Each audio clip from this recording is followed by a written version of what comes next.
อ้าวสบายดีมื้อนี้ก็เบาหมูรีวิวตัวเข้าอันนั้นตีเข้าซองฝนตกก็ไม่เท่าอายุ90ปีนี่แหละนี่บางเป็นมาทางนี้คือว่ากล้องเขาบ่แจ้งเป็นมาทางนี้มาทางนี้บ่ทางนี้บ่ทางนี้ทางนี้อ่ะอันนี้ไม่เท่าแต่ก่อนนี่เบาหมูเคยสัมภาษณ์ว่าอายุ90ปีเข้าเพิ่นเลยตีเป็นน่าสงสารเลยไม่เท่าอันนี้เข้าเพิ่นผู้ที่ช่วงนี้ก็เจอยามพ่นนี่เข้าเพิ่นแล้วมื้อนี้เบาหมูก็มาซอยเด้นี่อันนี้เบาหมูก็เคยถ่ายคลิปเพิ่นแล้วก็มาซอยเพิ่นมาปั่นข้าวเพิ่นก็เลยเบาหมูก็ถ่ายให้นี่ไม่เท่าต่อ90ปีหลายคน FC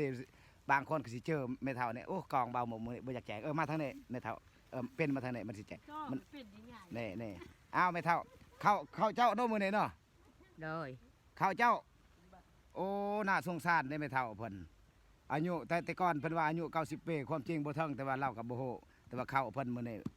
ปั่นเข้าเพิ่นทั้งเปียกจนออกนอพี่น้องเอ้ยน่าสงสารแม่เฒ่าเพิ่นจะได้แม่เฒ่ามีหยังจากภาคให้ FC เบาหมกภาคไว้อยู่ในนี่ไว้บ่เป็นบ่เป็นปากเพิ่นบ่เป็นปากสิแม่นหมดกำลังใจเนาะเข้าก็เน่าเนาะแม่เฒ่าเนาะโดยโอ้แม่เฒ่านี่เอา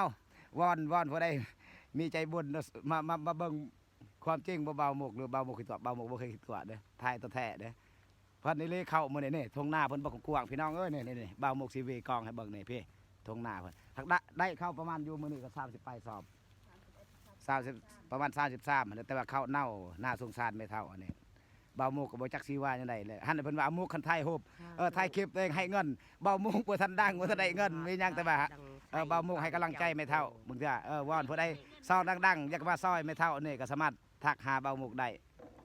ให้กำลังใจสู้ๆเด้อไม่เท่าเด้อสู้ๆเด้อนี่มื้อนี้เราปากบ่ออกมื้อนี้อ้าวสู้